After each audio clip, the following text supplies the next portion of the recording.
برج اسد۔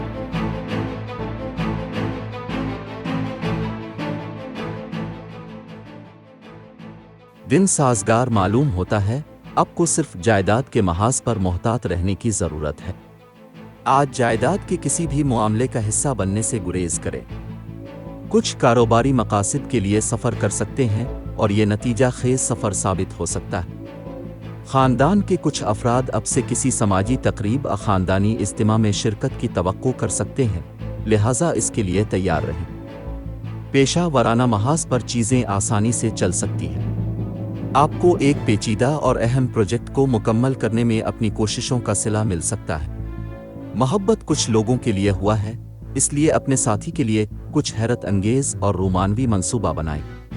مالی معاملات، مالیاتی محاذ پر یہ ایک معتدل دن ہے۔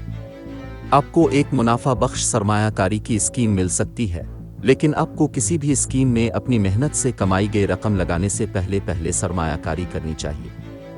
گھریلو اور خاندانی معاملات، خاندانی محاذ پر یہ ایک عام دن ہے۔ ایک خوشگوار واقعہ یا جشن کی سختی سے نشاندہی کی گئی ہے۔ خاندان کا کوئی فرد بیرون ملک جا سکتا ہے۔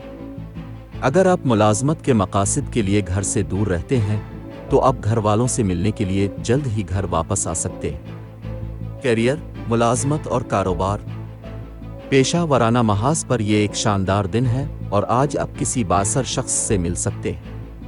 آپ کو نوکریوں کو تبدیل کرنے کے بارے میں سوچنا چاہیے۔ آپ اپنی حس مزاح کمیونیکیشن کی مہارت سے گاہکوں کو متاثر کر سکتے ہیں۔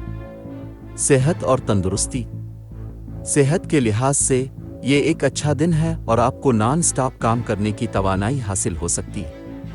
اچھی صحت برقرار رکھنے کے لیے آپ کو اچھی نیند لینا چاہیے اور روزانہ ورزش کرنی چاہیے۔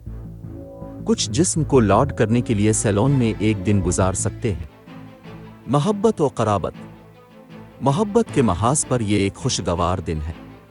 آپ اپنے جذبات کا اظہار کر سکتے ہیں اور اپنے ساتھی سے تعاون حاصل کر سکتے ہیں۔ آپ کی شریک حیات آپ پر محبت کی بارش کر سکتی ہے اور آپ کے لیے چیزوں کو دلچسپ بنانے کی کوشش کر سکتی ہے۔ اپنی مشکلات اور مسائل کے حل میں آسانی پیدا کرنے کے لیے صدقہ کریں اور ہو سکے تو بھوکے لوگوں کو کھانا عطیہ کریں۔ لکی نمبر 6، لکی رنگ سلور گرے۔ آج کے دن دوستی اور رشتہ ازدواج کے لیے موزوں افراد ہیں۔ برج جوزہ، باقی تمام برج کے لوگوں سے احتیاط برتیں۔ آج کے دن ملازمت اور کاروبار کے لیے موزوں افراد ہیں۔ برج حوت، باقی تمام برج کے لوگوں سے احتیاط برتیں۔